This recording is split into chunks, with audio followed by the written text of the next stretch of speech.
bastante tiempo, bueno, queriendo conversar con usted, pero entre una cosa y la otra, bueno, usted sabe cómo es esta dinámica en los medios. Ya sabemos. ¿Tú estás dónde? No, en Maturín, doctor, Maturín. en Monagas, acá En ven. la tierra del invicto de la selección hasta Colombia. Oiga, sí, bueno, doctor, bueno, muchos comentarios, bueno, también me tomé, bueno, observé varias conversaciones que recientemente ha sostenido con otros colegas periodistas que les mando también un abrazo a muchos de ellos. Bueno, y el evento espectacular porque después se me pasa en la conversación con Fernando Petrocelli, que le mando un abrazo a Petro, realmente allá en Miami, espectacular eso y realmente que rompió mucho el corazón, igual a muchos fanáticos acá en el Monumental, ese resultado que bueno, lamentablemente el objetivo no se logró, pero siempre apoyando a nuestra selección, pues a la Vinotinto. Como debe ser, así es.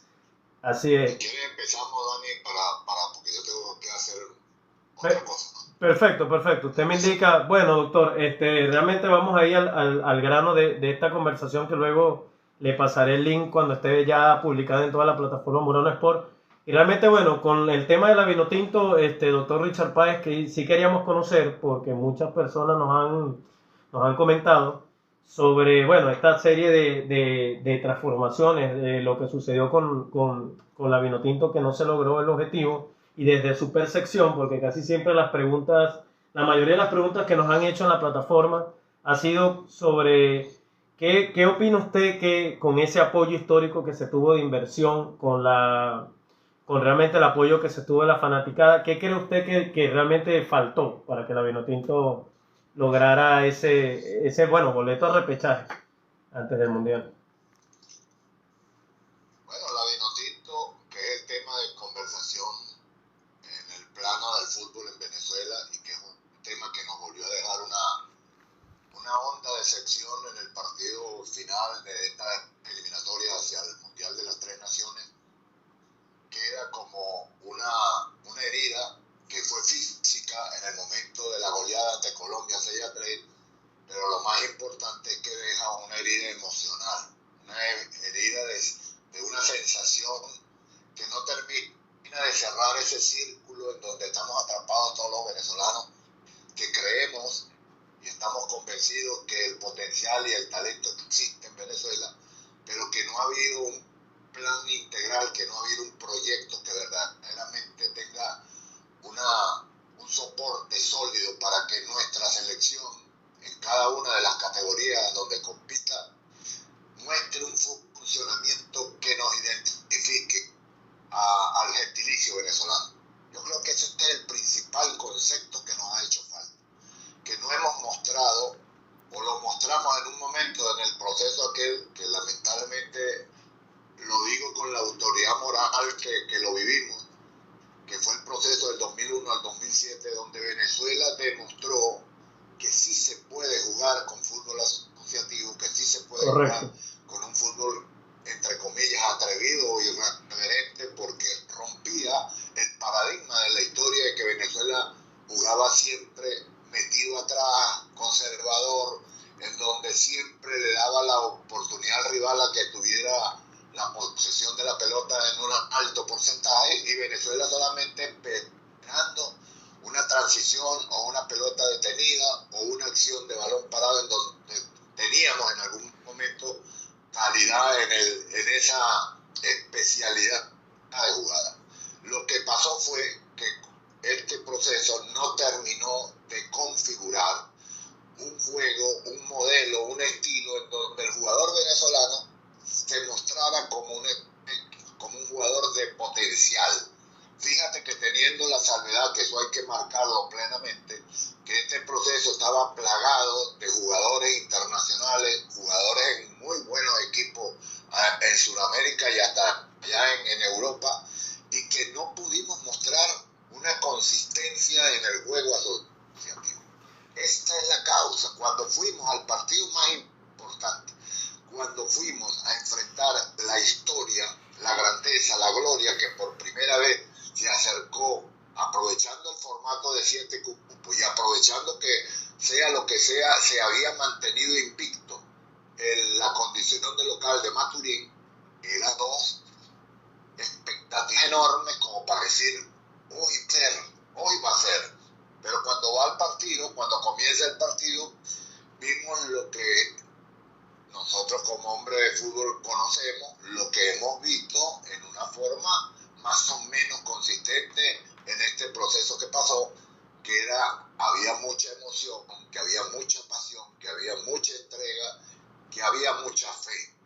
Era un equipo que jugaba con una fe, pero la fe estaba asignada en la personalidad, en el temperamento, en el carácter, en meter, en correr, pero no se veía una consistencia en lo que es la base de un deporte que se llama fútbol, que es jugar en forma de conexiones, en forma de asociación, mucho menos hablar de sincronismo, pero por lo menos que viéramos un equipo en donde nuestros jugadores se mostraran o demostraran el nivel internacional que tenían.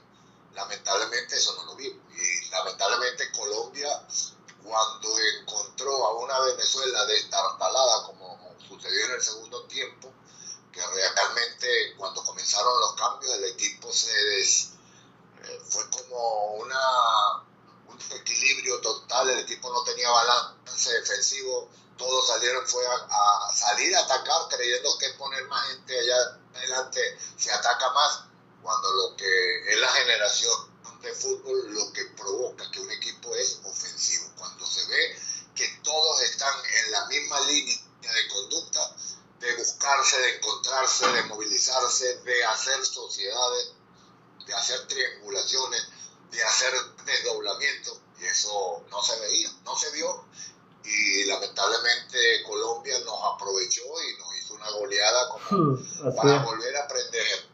Quedamos con el mismo mecanismo de otra vez a recomenzar, a reconstruir y a levantar un país que está sumido en una decepción, en una tristeza, en una desesperanza.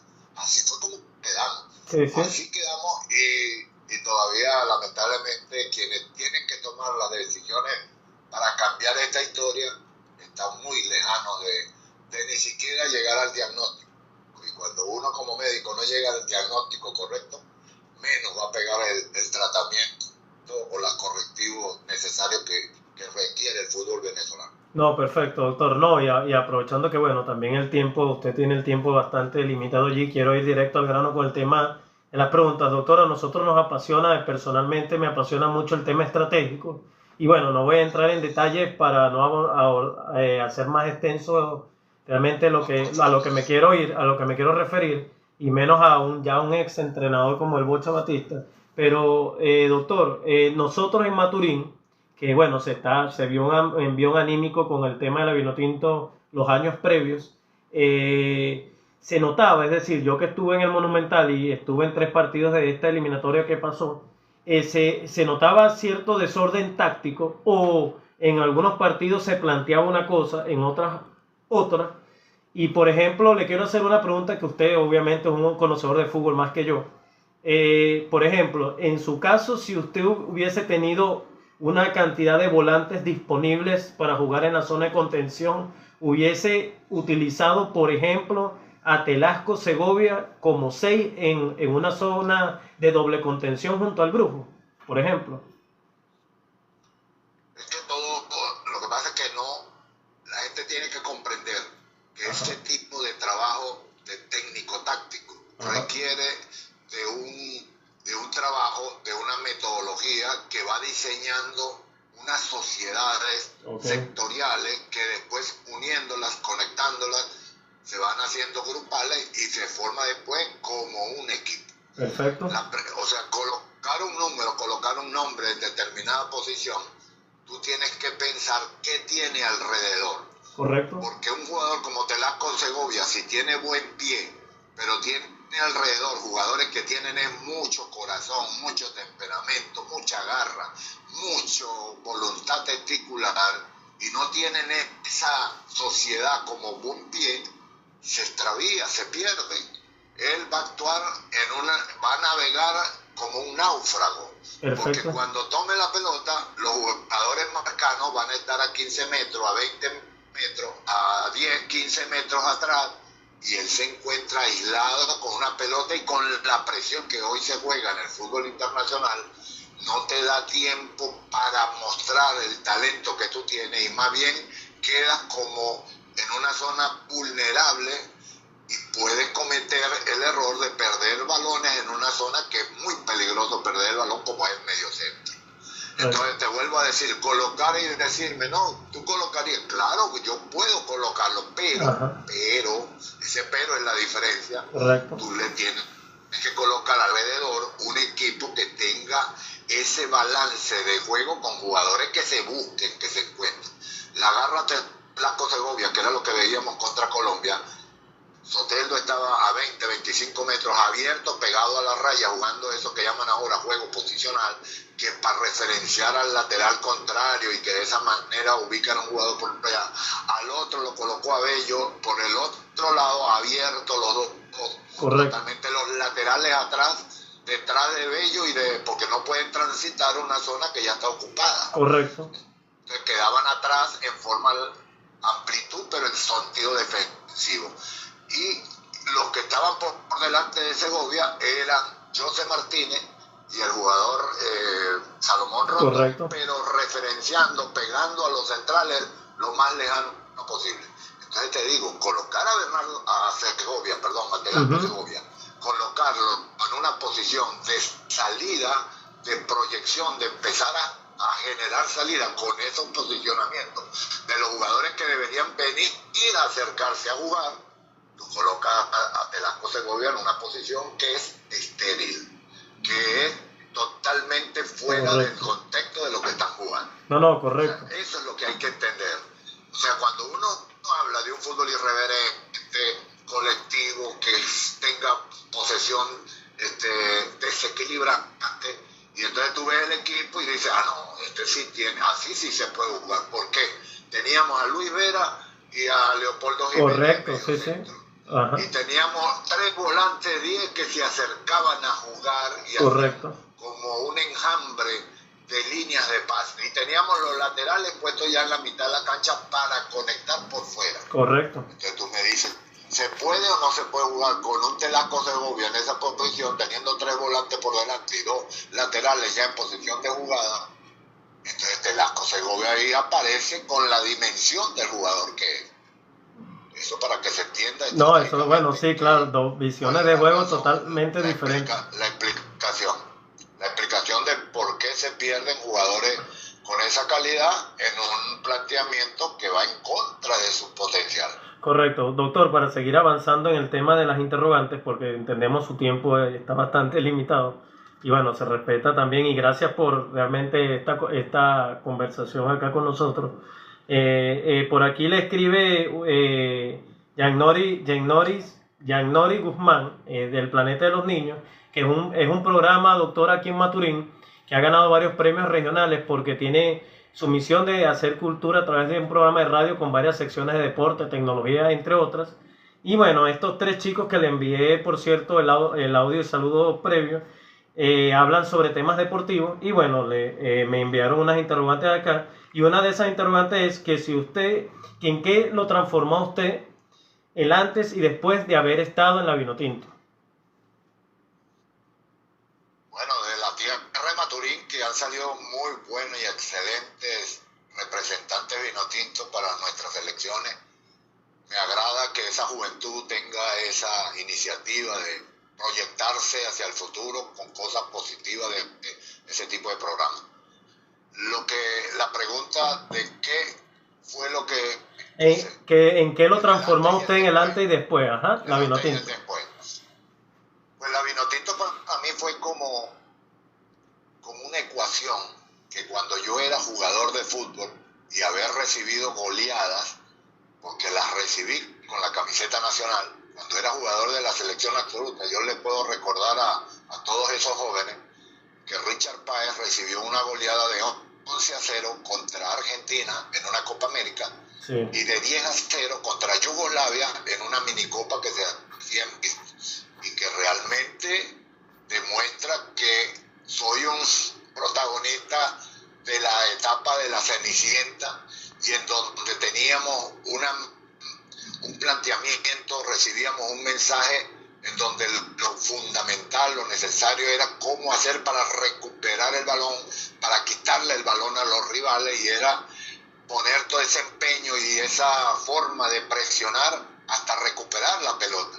Pero cuando teníamos la pelota, te vuelvo a decir, en aquella época los que teníamos condiciones técnicas nos sentíamos fuera de contexto porque estábamos primero ubicados ya en unas posiciones muy lejanas del arco rival, tratando de defender en nuestra zona, quitando la pelota, y cuando teníamos la pelota no teníamos gente cerca, sino lo que podíamos hacer era volver a lanzar la pelota a aquel 9 que se quedaba allá arriba para que tratara de aguantar la pelota y nosotros poder salir, y lamentablemente eso no sucedía. Bueno, ese Richard Páez que creció con una sensación de impotencia, pero también de búsqueda de una solución diferente, fue el que llegó a la selección nacional como técnico, y teniendo esa gran oportunidad de ser el hombre que podía primero seleccionar jugadores y después seleccionar el estilo de juego, ahí fue donde me di esa recompensa que me dio la satisfacción de ver un equipo venezolano como lo quería ver jugar el país, como lo quería ver jugar los dolientes del fútbol venezolano, que nos había dolido siempre la forma como siempre nos catalogaron como la Cenicienta. Y entonces el antes era de dolores y de sufrimiento y de solamente soñar, y el después es cuando uno ha cumplido un logro que evidentemente su punto máximo fue el centenariazo. Correcto. 3-0 allá en Montevideo, sí. Pero que había demostrado en esa etapa haber logrado de 11 partidos ganados que tuve yo en mi proceso, que fue el que tuvo más logro hasta ahora y no ha tenido otro proceso ganar más. Conseguimos 11 victorias viniendo de la Cenicienta. Entonces entiende que después de esa etapa yo sentí una recompensa interna al jugador, al venezolano, al humillado. Y entonces comenzamos a sacar pecho con una camiseta como símbolo que era la vino tinto, y comenzamos y dijimos, bueno, por lo menos se dejó el ejemplo de que sí se puede jugar en forma asociativa, con personalidad ganadora y jugando de tú a tú contra cualquier rival. Yo creo que ese legado es el gran legado de Richard Páez para la historia de la Vinotinto. Así es, doctor. Y a futuro y en base a esos conocimientos que, bueno, usted tiene en el fútbol, ¿cómo ve la Liga Fútbol en la actualidad? La Liga Fútbol ha sido un tobogán de altibajo, ¿no? Ha tenido sube y baja, no ha tenido un proceso que lo ensamble, que lo consolide como para hacerlo competitivo. Tuvimos etapas muy buenas, cuando aquellas etapas en donde hubo algunos equipos de nuestra liga profesional que pudo llegar a ser competitivos en las Copas Libertadores. Se extraña bastante eso. Comenzamos a ver, estaba Estudiantes de Mérida, que fue otra vez el primero que lo hizo, después estuvo Caracas, después estuvo Táchira, o sea, equipos que comenzaron a creer en el talento del jugador venezolano y compitieron a nivel internacional como si estuviesen jugando en la liga local, porque ese es el gran contraste que yo veo de la liga local venezolana, que adentro cuando hay partidos local, y que una de las cosas que mejoró mucho fue en los estadios, porque antes del 2001 esos eran estadios lamentables que donde jugábamos o creíamos que estábamos jugando fútbol de alto nivel. Después del 2001 que comenzó a crecer para la Copa América, pues construyeron 9 estadios de características internacionales e inclusive mundial. Entonces considero que ese cambio se fue evolucionando producto de un salto del boom vino tinto que provocó la selección, y que la Liga Fútbol ha sabido mejorar en esos aspectos de infraestructura, pero en los aspectos de mejoramiento del potencial técnico-táctico que podríamos desarrollar, para mí hemos quedado en una deuda. Nuestros entrenadores profesionales tienen que actualizarse más, tienen que tener más atrevimiento de sus pensamientos de trabajo, de juego, y ponerse en la actualidad del nivel internacional.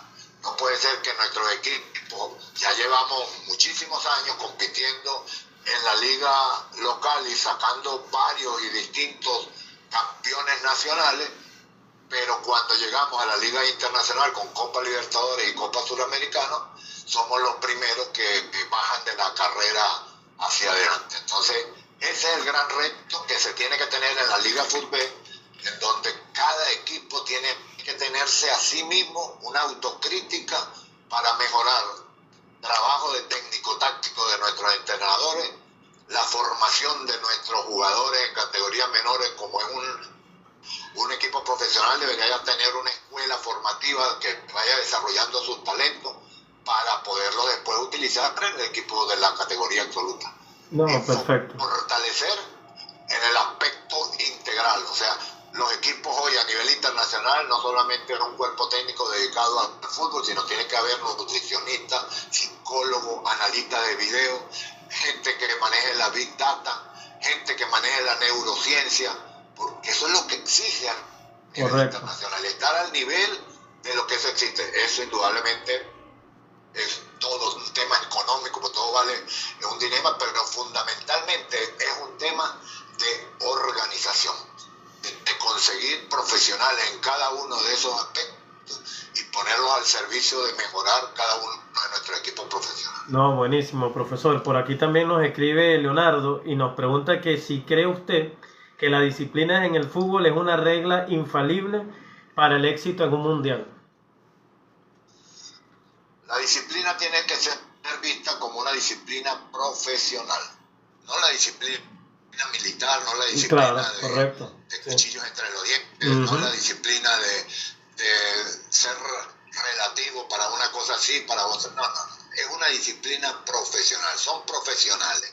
El futbolista, como los técnicos, como los dirigentes de fútbol, tienen que sentirse profesionales. Y uno, cuando es profesional en la medicina, en la ingeniería, en la abogacía, uno se prepara, se capacita, transmitir los conocimientos que uno tiene para lograr resultados en esa cantidad de jugadores en una cancha.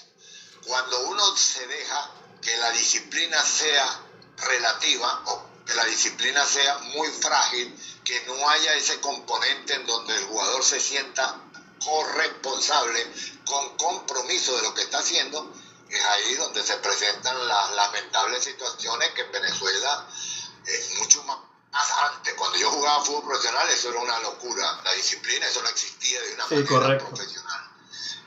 Solamente era la disciplina correctiva, la gente le metían una multa y por eso era que trataba de evitar equivocarse. Cuando eso sencillamente no debería ser, es un compromiso que uno como profesional entienda que uno está al servicio de una institución, vistiendo una camiseta que en ese momento representa y que no puede tener pero ni un ápice de que uno se relaje, se desvíe del camino trazado en donde todos tenemos que viajar en forma colectiva y más organizada posible. En la selección, la disciplina tiene que ser auténtica, no solamente profesional, auténtica. Es una cosa que le nace a uno cuando está en un ambiente en donde uno cree que ha llegado al cielo, en donde uno cree que ha llegado a su mejor representación. Yo como futbolista, el equipo que me dio orgullo de haber jugado, a pesar de que no pude hacer lo que un futbolista es llegar a un mundial, pero lo hicimos con esa camiseta, yo sentí ese privilegio y lo respeté día a día que iba a un partido de la selección. Entonces, por eso yo creo que lo de la disciplina es una cuestión profesional y que todo aquel que sea elegido para ser convocado a la selección nacional debe sentirse con el orgullo de que va a un ambiente en donde todos deben cumplir el pacto de ser vino tinto. Y a ser vino tinto, hermano, la gente tendrá que entenderlo otra cosa. Correcto. Doctor, aprovechando lo del tema que nos ha compartido muchos aspectos técnicos de su profesión, ¿qué experiencia como médico que es usted ha aportado su profesión a lo que ha sido su carrera como entrenador? ¿Ha tenido alguna relación, ha aportado algo de su profesión a su carrera como entrenador de fútbol? ¿Hay alguna correlación? O sea, yo fui un hombre que jugué fútbol profesional y a la vez estaba estudiando la carrera quizás complicada como es la carrera en medicina. Correcto. y me pude graduar a los 23 años. Fíjate que no fue a los 27 años, a los 23 años. Imagínense. Ya yo era un hombre graduado de medicina, que son 6 años de carrera. Sí. No perdí un año, no perdí una materia. Y a la vez estaba jugando fútbol profesional con estudiantes de media. Imagínense. Posiblemente en aquella época claro, había la posibilidad, una ciudad pequeña, todo corto, tenía posibilidades de ayuda con los profesores que permitían que yo llegara a algunas clases y a las otras no podía porque estaba entrenando. A veces en el entrenamiento también tenía alguna serie de ayudas en el sentido de que la parte física en aquellas épocas, como se trabajaba así, yo lo podía hacer solo, trabajaba con el preparador físico en una hora, fuera de incluso de donde estaba trabajando el equipo general. Entonces, con esas consideraciones indiscutiblemente que explican cómo uno, si se organiza, puede lograr metas que para otro parece imposible. Porque tú le dices a alguien hoy, a decirle, no, anda, estudia medicina y sé jugador de un equipo profesional en Venezuela, inclusive, que el nivel quizás todavía no ha llegado a ese nivel de actualidad internacional. Correcto. Pero que lleguemos a ver si lo puede hacer y graduarse a los 23 años sin que le quite o perder ninguna materia. Entonces, bueno, eso lo que da una explicación de que el secreto está en la organización. Correcto. Y en el enfoque de concentración. Cuando yo era futbolista en la cancha, yo no me acordaba que yo era médico, porque yo era estudiante de medicina, no, y allá era igual. Cuando fui ya médico, cuando ya fui traumatólogo, que fui en ese momento, después fui traumatólogo, que es la especialidad que yo tengo como médico, pues eso me sirvió como una total visión de una manera diferente de las lesiones de mis compañeros o las lesiones de mis jugadores, y a mí no me podían engañar. O sea, un jugador decía, no, profe, yo tengo un dolor aquí, no puedo jugar mañana, y era que se había trasnochado y no había podido. Correcto. Llegó tarde seguro a la casa y llegó con el no, hacerle un estudio ahí de una estudio de resonancia o estudio de la parte muscular. Entonces, los tipos quedaban, no, profe, no, yo estoy bien. Lo que pasa es que no pude dormir. Bueno, entonces, todos esos detalles como médico, indiscutiblemente tenía un plus de ventaja a un técnico que solamente es profesional, especialista en el fútbol. Y muchas de las cosas que uno hace de trabajo de fortalecimiento físico tiene una base médica que es fundamental, y en ese sentido yo tenía margen de aprovechar encima mi especialidad como traumatólogo mucho más en el sentido de recuperación y trabajo en la preparación física de mi jugador. No, perfecto, no, doctor, y aprovechando que nos indica, bueno, un saludo a Mérida hermosísima, tierra sagrada realmente, Dios bendiga realmente a Mérida, que la quiero muchísimo, la verdad, la aprecio muchísimo. ¿Hay alguna anécdota, doctor Richard Páez, que en toda su carrera como futbolista, como entrenador, pueda compartir con las futuras generaciones, con estos chicos del planeta de los niños que están en sintonía, que pueda compartir con ellos? Bueno, hay muchas anécdotas para gente joven, pero yo le voy a dar la anécdota que yo viví con mi gente joven, porque yo antes de ser el técnico de la selección absoluta, fui técnico de la selección sub-20. Correcto. Y el técnico de la selección sub-20 en un momento determinado, cuando yo vi que tenía ese grupo de 20 jugadores, y yo le pregunté a uno de esos jugadores, ¿cómo te pusiste tú en esa camiseta vino tinto? Él se sintió así como sorprendido, profe, ¿cómo me la puse? Me la metí por la cabeza y metí los brazos. Ok. Y otro por allá, de Oriente, la tiró para arriba la pelota. No, profe, yo me la meto así, la tiro para arriba y me meto. Esos orientales saben más que todo. Bueno, todo el mundo sí se rió porque evidentemente era para jocosa la situación. Pero yo le dije, pero ustedes que son los 20 jugadores que están en la generación sub-20, que están a un paso, ya lo que les queda es el último escalón para llegar a la absoluta. Sí. Ustedes que están tan cerca, ¿cómo es posible que todavía no han comprendido qué significa ponerse la camiseta nacional, la que llamamos la vinotinto? Eso es correcto. Porque allá internamente ya hablamos de la vinotinto. De la vinotinto, correcto. Esa camiseta, hermano, esa camiseta nos representa a todos. No puede ser que ustedes se la pongan como una camisa casual deportiva. Vamos a salir ahí a la discoteca, hay una parranda, vamos a reunirnos en tal sitio y me pongo tal camisa, me queda bien, sí, vamos. Claro. No, no puede ser. Yo les hice quitar a todos esa camiseta en ese momento. Entonces la hice quitar a todos, yo me la quité también. Le dije, ustedes tienen que aprender a colocarse la camiseta nacional. Claro. Porque esto los representa a ustedes como hombres de fútbol, pero no solamente a ustedes, sino a su papá, a su mamá, a su familia, a sus hermanos, a un país, a toda una generación que inclusive no ha nacido, porque cuando nazcan tendrán o no tendrán una historia de la Vinotinto de carácter protagónico. Correcto. Sino con ese sentimiento, con esa sensación, con esa actitud que pareciera que fuera un símbolo vacío, un símbolo que no representa gran cosa, que ellos llegan a la selección porque me llamó el profesor y bueno, gracias profe por haberme llamado, y no se dan cuenta que ellos están en el privilegio mayor que puede tener un futbolista venezolano, que es jugar con la selección nacional de Venezuela, que es más importante que jugar en el Real Madrid o en el Barcelona o en el equipo que cualquiera de ellos puedan aspirar a jugar.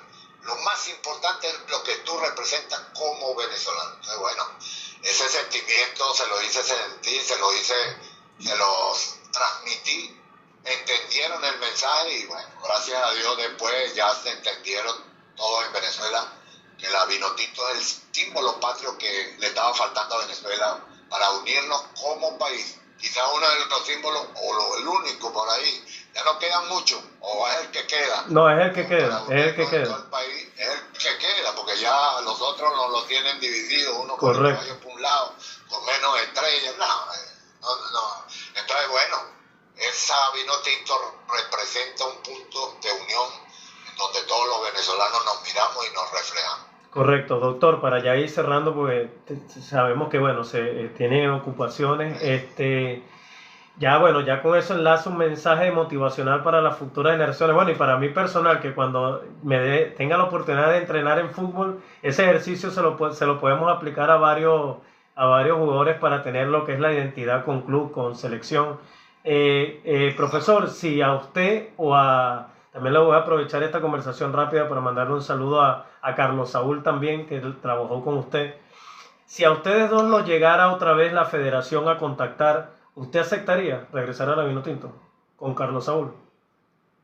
En las condiciones actuales. Sí, es una pregunta que indudablemente tiene una respuesta obvia. Richard Páez es un hombre vinotinto. Perfecto. Es un hombre que tiene enmarcado en su corazón lo que significa ser vinotinto, porque estuvimos en un papel protagónico cuando por fin pudimos torcer la historia decadente y convertimos aquella cenicienta, como la oruga se transforma en mariposa, la cenicienta se transformó en la Vinotinto, con sus propios talentos, con sus propios errores, con sus propias dificultades.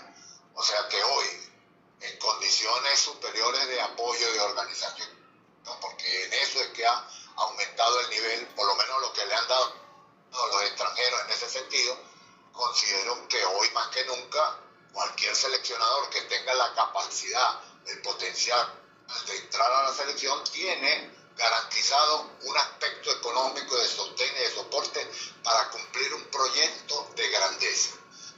El gran problema que hay es la sintonía, la conexión del pensamiento de estos directivos actuales con el pensamiento de un técnico como Richard Páez, que es totalmente autónomo, independiente, irreverente, que tiene un criterio correcto y un criterio personal del fútbol diferente a lo que se ha vivido. Correcto. Porque yo quiero un equipo que juegue como equipo grande. Yo quiero un equipo donde mis jugadores sean protagonistas. Yo quiero un equipo que comience a querer la pelota para tener a través de ese juego de conexión de la pelota una superioridad o control del juego. Correcto. Entonces, y que no haya ningún obstáculo, ninguna injerencia extraña alrededor del fútbol dentro de la selección, en donde la palabra del técnico en aspecto futbolístico es sagrada.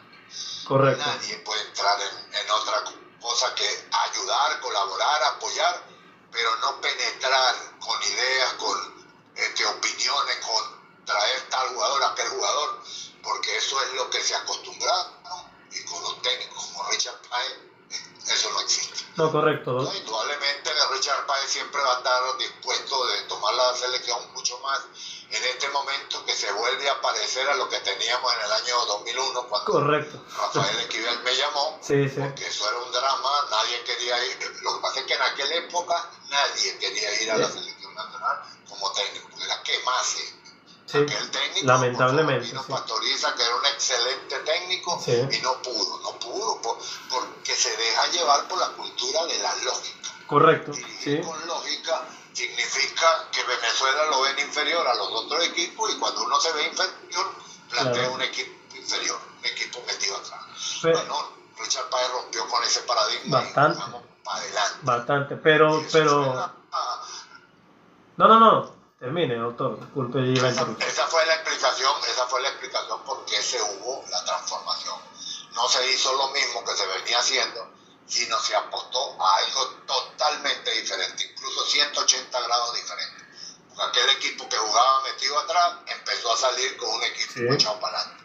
A pesar de que el primer partido perdimos 5-0 y que la gente volvería a decir, esto más es lo mismo, mucho más los fanáticos, que es nuestra generalidad en Venezuela, resultadista, que depende del resultado, dan el grito eufórico de ganar, como el grito de desesperanza cuando se pierde, pero no estudian lo que se llama el funcionamiento de juego. Eso es correcto. Y eso es lo que uno como técnico es donde se maniobra o se juega. Uno sabe que podrás perder un partido, pero si el funcionamiento de juego comienza a observarse, a vislumbrarse, a entenderse principalmente en tus jugadores, a la larga, siendo consistente, teniendo un criterio conectado con lo que estoy viendo y con lo que puedo dar más, y trabajando con una metodología, vas consiguiendo que tu equipo aumente el nivel de conexiones. Hoy, en el año 2025, ya no hablo de fútbol asociativo. Correcto. Que era lo que yo hablaba en aquella época, 2001. Vamos a conectarnos, vamos a asociarnos, vamos a buscar el jugador que tiene la misma camiseta. Búsquense al jugador que tiene la misma camiseta, y eso es lo más fácil del fútbol. Conectarse con el otro que tiene tu misma camiseta. Correcto. Hoy el mensaje es totalmente mucho más adelantado, más actualizado, ¿no? En el sentido de que ya uno empieza a hablar de los desdoblamientos, de las proyecciones, de los movimientos disruptivos que se tienen que estar comenzando a hacer, de la aparición del tercer hombre libre hasta del cuarto hombre libre. Correcto. De comenzar a hacer el fútbol de los sincronismos. Cuando uno comienza a hablar de eso, hermano, ya empieza a sentir que la cosa como que viene con otra variante, porque es lo que hoy nos exige el fútbol internacional, y que aparte se está jugando con una intensidad que parecía supersónica comparada a lo que jugábamos en el 2001-2007. Así es. Un esfuerzo, un trabajo, un recorrido, y para eso todo el mundo tiene que estar anticipando aquí, en la cabecita, donde se le da más velocidad al juego. Entonces, cuando uno tiene aquí ya la velocidad controlada, cuando va a hacerlo, ya estás adelantado en la jugada, y eso no es posible de marcar. Pero esa es la diferencia de aquel técnico a este que hoy tenemos. No, correcto, una evolución constante. Bueno, usted es un maestro y una persona que sabemos que es así, está en constante mejoramiento profesional, técnico, lo sabemos porque hemos visto, estoy muy pendiente siempre de sus materiales, de sus conversaciones, sus entrevistas. Pero doctor, si llega a haber algún cambio en esa gerencia, en esa directiva, estamos muy lejos de ver esa vinotinto que usted proyecta en lo que nos acaba de comentar. Porque hay ciertos detallitos ahí que al ajustar podemos andar todos en el mismo camino. Que si tú te das cuenta, el fútbol venezolano depende de una decisión correcta. Eso es correcto. El presidente de la Federación Venezolana de Fútbol tenga la suficiente amplitud, visión integral, capacidad de autocrítica y de aguantar la crítica de hombres de fútbol que te están diciendo otra verdad que tú no escuchas en este lado de donde te hablan, y tú dices que sí, sí es verdad, así lo hacen allá, en Che allá, aquí lo vamos a hacer aquí como lo hacen allá en Argentina o en Colombia o en donde más. O sea, tener ese oído permeable para otro acento que les cae muy bien, que entienden todo, y hacer oído sordo a aquellos hombres venezolanos que les decimos, hermano, esto se hace así, pues ya lo sufrimos, ya lo vivimos, tenemos la experiencia y sabemos que el camino es por un lado que tenemos que adoptar. Entonces, si llegásemos a tener esa empatía, esa coherencia, esa conexión con ese presidente de la federación que tiene la decisión más importante que tiene un dirigente relacionado al fútbol, que es escoger al seleccionador, y le está entregando por 4 años el futuro del fútbol venezolano. Correcto. Porque haciéndolo bien en la selección, eso va a irradiar como una potencia energética positiva al resto del fútbol venezolano, desde el profesional a las categorías menores. Y va a impactar en el aspecto de los patrocinios, de los apoyos que no pareciera que existieran ahorita de una forma constante, porque los patrocinantes se desaparecen cuando el fútbol no se ve. Sí, así es el deporte. Por la selección no se ve, la gente empieza a diluir, a comenzar a abrirse las compuertas. Porque eso lo vivimos en el año 2001. Correcto. Cuando empezamos a ganar partidos, que ganamos 4 partidos seguidos. Anda a preguntarle a Rafael Esquivel cómo fue el cambio de las llamadas que antes las hacía de la federación para afuera, y ahora comenzaron a hacer de afuera para la federación, y empezaron a aparecer la transformación, los patrocinios que nunca habíamos tenido. Entonces, ni siquiera eso han comprendido los dirigentes. Que yo digo es que no entendieron lo que pasó del 2001 al 2007, no lo entendieron. La verdad que no. No comprendieron que fue el momento histórico en donde pudimos tener un técnico irreverente con una generación dorada que aceptó el reto de ser protagonista en la cancha. Y lo hicieron, que era lo más difícil. Porque el técnico loco puede aparecer y decir, no, vamos a ver así, esto es psicología, los hipnotizo, vamos a... Claro. Eso no es hipnosis, eso es una cuestión que a través de la palabra, a través de una traducción llevada al campo con un estilo de juego y con la fortaleza de un grupo de hombres que a medida que íbamos avanzando íbamos compenetrados más en la idea de lo que estábamos haciendo. Entonces, hoy más que nunca necesitamos recuperar esa identidad vinotinto, dejar a un lado el manual de la lógica que dice que hay que jugar de esta manera porque somos un equipo chico, porque es el equipo que nunca ha ido a un mundial, que hay que jugar con determinada proceso de conservación, yo digo de sobrevivencia, como yo veo cuando veo ese equipo, no, va a jugar con la sobrevivencia de jugar ante un rival que sabe que se lo va a comer, entonces vamos a hacer la sobrevivencia, escondernos, a meternos atrás. Esa camiseta no se esconde. Esa camiseta vino tinto no se puede esconder nunca más. Correcto. Esa camiseta es para mostrarla con la grandeza de buscarlo con nuestros logros, con nuestros talentos. Entonces, evidentemente ese es el potencial que esperaríamos de un técnico de Richard País. Yo quisiera algún día que tener un dirigente en la federación que tenga ese pensamiento de grandeza para nuestro futbolista y para nuestro fútbol. Correcto. Ya, doctor, para ir cerrando ya la conversación y un mensaje motivacional para las generaciones nuevas. Bueno, a nosotros en Murano Sport nos tocó y aunado que tenemos la alianza con un programa deportivo que se llama Tendencia Deportiva acá en Top Estéreo 93 FM acá en Maturín.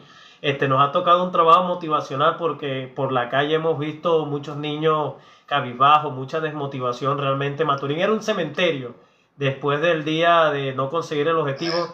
¿Qué mensaje motivacional puede darle usted, ya para finalizar, a estos jóvenes fanáticos ya de nuestra selección nacional? Y si ve muy lejos realmente que nosotros logremos el objetivo de ir a un mundial. Que sea como un reflejo para la dirigencia. Porque indiscutiblemente el más dolido, el que está más golpeado, es esa parte, mucho más la gente joven, la gente que creía, convencido de que estaba ahí en la mano y que simplemente ir a agarrar como un mango de la mata que está bajito para agarrarlo, y se dio cuenta que el mango no tenía tanta dureza como para poderlo sacar.